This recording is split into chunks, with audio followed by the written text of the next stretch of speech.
السلام علیکم سامعین و ناظرین، کل ہم نے وضو کی 14 سنتیں بیان کی تھیں،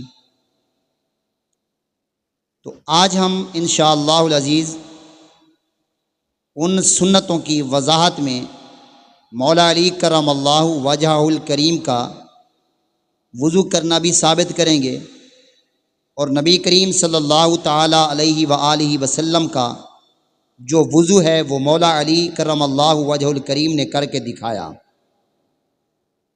اس کو روایت کرتی ہیں سیدنا امام حسین رضی اللہ تعالیٰ عنہ کہ مولا علی کرم اللہ وجہ الکریم کو ہم نے دیکھا، آپ جب وضو فرما رہے تھے تو انہوں نے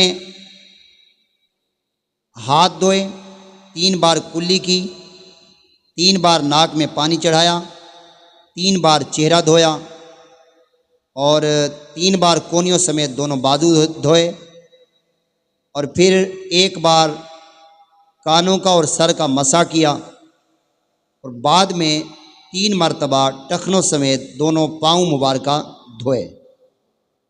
تو پھر حضرت علی کرم اللہ وجہ الکریم نے فرمایا، میں نے تمہیں یہ اس لیے دکھایا ہے کہ میں نے تاجدار مدینہ صلی اللہ تعالیٰ علیہ وآلہ وسلم کو اسی طرح سے وضو کرتے ہوئے دیکھا ہے۔